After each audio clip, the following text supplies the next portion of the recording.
भाजपवाल्यांनो, तुमचा DNA ओबीसीचा आहे ना, मग तो DNA आता खवळत का नाही, असा सवाल ओबीसी नेते प्रकाश शेंडगे यांनी भाजप नेत्यांना केलाय.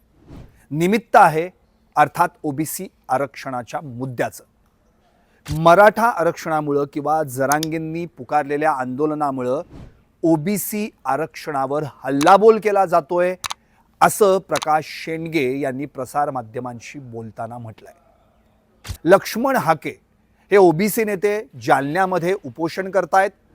आज त्यांच्या उपोषणाचा चौथा दिवस आहे आणि जोपर्यंत मुख्यमंत्री, दोन्ही उपमुख्यमंत्री, राज्यपाल यांच्या सहीनिशी आपल्याला लेखी मिळत नाही की ओबीसी आरक्षणाला धक्का लागणार नाही, तोवर मी कोणतेही उपचार घेणार नाही, असं लक्ष्मण हाके यांनी म्हटलंय. जालन्यामध्ये चौथा दिवस उपोषणाचा सुरू आहे, पण अजूनही सरकारकडून कोणीही त्या ठिकाणी फिरकलेलं नाही, असा आरोप देखील हाके आणि शेंडगे यांनी केलाय. तिकडे जरांगेंनी उपोषण सुरू केलं की मंत्र्यांची लाईन लागते, पण इकडं हाकेंना सलाईन लागली आहे, तरी देखील अजून कोणीही मंत्री ना आमदार ना खासदार ना सरकारचं शिष्टमंडळ हाकेंना भेटायला गेलं, असं शेंडगे यांनी म्हटलंय. मुळातच मराठा आरक्षणाच्या मुद्द्यामुळे ओबीसी आरक्षणावर हल्ला चढवला जातोय, असा आरोप शेंडगेंनी केलाय. इतकंच नव्हे तर त्यांनी भाजप नेत्यांना देखील धारेवर धरलंय. तुमचा जर DNA ओबीसीचा आहे असं म्हणताय, मग तुमचा DNA आता का शांत बसला, तुमचा DNA आता का खवळत नाही, असं देखील शेंडगे यांनी म्हटलंय. मुळातच सगळे सोयरेचा जो काही मुद्दा आहे किंवा अध्यादेश आहे तो रद्द करा. कुणबींना जे सरसकट दाखले दिले जात आहेत ते देखील मागे घ्या, असं देखील शेंडगे यांनी म्हटलंय. तिकडे जरांगे तर थेट प्रसार माध्यमांसमोर उघड सांगतायत की 70-80% आम्ही ओबीसींमध्ये मराठी घुसवलेले आहेत. हे कसं काय ते बोलू शकतात, हे कॉन्स्टिट्यूशन करप्शन आहे, असं लक्ष्मण हाके यांनी म्हटलेलं आहे. त्यामुळे जी काही मराठा आरक्षणाची भूमिका आता सरकार एककल्ली निभावतोय, मग ओबीसी त्यांचे कोण आहेत का नाहीत, असा आरोप देखील हाके आणि शेंडगे यांनी केलाय. मुख्यमंत्री केवळ एकाच समाजाचे कसे काय असू शकतात, असं देखील शेंडगे म्हटलेत. शेंडगे नेमकं भाजपविषयी आणि एकंदरीत या मराठा आरक्षणावरून जो ओबीसी आरक्षणाला धक्का लागू पाहतोय, असं त्यांचं मत आहे. त्यावर नेमकं काय म्हणालेत पाहूया. ओबीसीची पंगा घेणं हे कुणालाच परवडणार नाही, आणि म्हणून माझी विनंती आहे, भाजपला सुद्धा विनंती आहे की तुम्ही म्हणता DNA तुमचा ओबीसीचा आहे.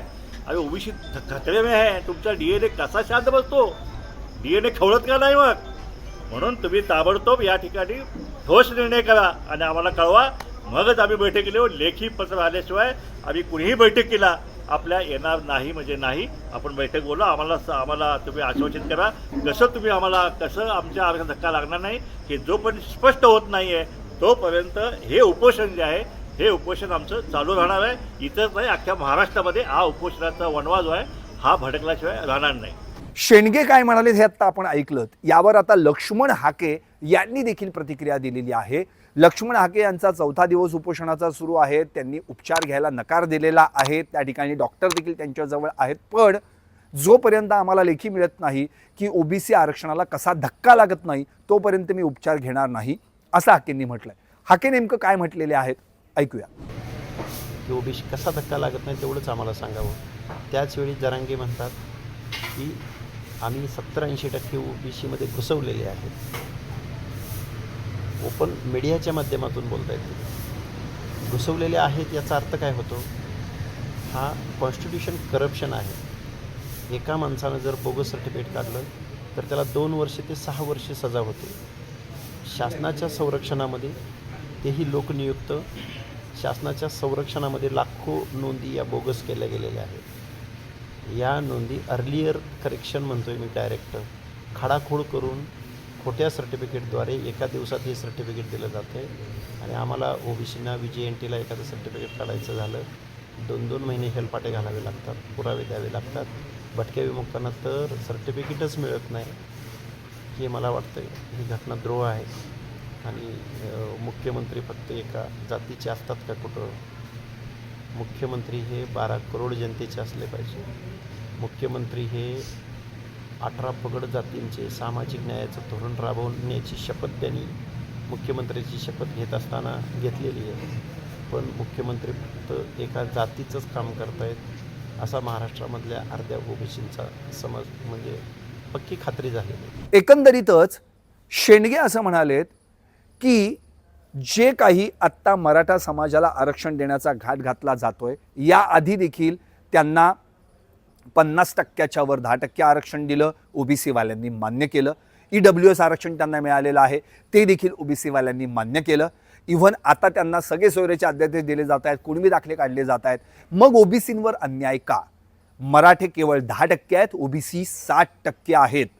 आणि मुस्लिम आणि दलित एकत्र केले तर ते 80%पर्यंत जातात. त्यामुळे आमची एवढी मोठी संख्या असताना मराठा समाजाला हा न्याय आणि ओबीसींवर अन्याय का, असा आरोप शेंडगे यांनी केलेला आहे. मुळातच त्यांनी हेही स्पष्ट केलं, जर आजच्या ओबीसीच्या आरक्षणाला कसा धक्का लागत नाही हे जर आमच्यापर्यंत लेखी दिलं गेलं नाही तर मात्र आम्ही देखील उपोषण सुरू करणार, महाराष्ट्रभर सुरू करणार आणि या उपोषणाचा वणवा महाराष्ट्रभर पेटल्याशिवाय राहणार नाही. मग आम्ही देखील कौन किसको गिराता है हे दाखवून देऊ आणि जो मराठा आरक्षण देण्याचा प्रयत्न करेल किंवा सगळे सोयरेचा अध्यादेश काढण्याचा प्रयत्न करेल यांना आम्ही चुन चुन के गिराएंगे असं देखील शेंडगेंनी म्हटलंय. मुळातच आमचा मराठा आरक्षणाला विरोध नाही, पण त्यांना आरक्षण देताना ओबीसी आरक्षणाला धक्का लागणार नाही याची काळजी सरकारनं घेणं गरजेचं आहे. आणि जर ती घेतली गेली नाही तर मात्र आम्ही देखील विधानसभेत आमची ताकद दाखवून देऊ असं शेंडगेंनी स्पष्ट केलंय. आता एक उपोषण थांबलंय तर दुसरं उपोषण सुरू झालंय. जरांगेंचं उपोषण त्यावेळी शंभूराज देसाई यांची शिष्टाई फळाला आली आणि ते संपलं. पण आता लक्ष्मण हाके यांचं उपोषण सुरू झालं. सरकारच्या मागे या उपोषणांची डोकेदुखी सुरू झालेली आहे. तिकडे मराठ्यांचं उपोषण संपलं, तिकडे ओबीसींचं उपोषण सुरू झालं. त्यामुळे आता सरकार याच्यातून कसा मार्ग काढणार, सगळे सोयरेंचं नोटिफिकेशन देताना ओबीसीच्या आरक्षणाला धक्का लागणार नाही हे ओबीसींना कसं पटवून देणार आणि मराठ्यांना जे काही आरक्षण द्यायचं आहे त्या संदर्भातल्या ज्या काही मुद्दे किंवा जी काही अधिसूचना आहे ती काढण्यासाठी सरकार नेमका काय प्रयत्न करणार. काही दिवसातच आता विधानसभेचं शेवटचं अधिवेशन देखील, पावसाळी अधिवेशन याच महिन्याच्या शेवटच्या आठवड्यात सुरू होणार आहे.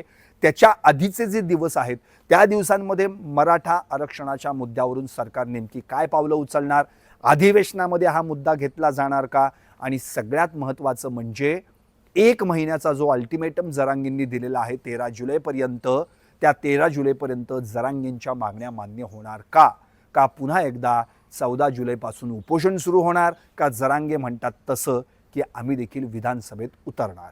आता यावरच संपूर्ण महाराष्ट्राचं लक्ष लागून राहिलं आहे. पाहत रहा निर्भीड आणि सडेतोड सरकारनामा. राजकारणातील प्रत्येक अचूक बातमीचे सर्वात आधी अपडेट्स मिळवण्यासाठी सरकारनामाच्या सर्व सोशल मीडिया प्लॅटफॉर्मला लाईक, फॉलो आणि सबस्क्राईब करा. तसंच सर्व नोटिफिकेशनसाठी बेल आयकॉन प्रेस करायला विसरू नका.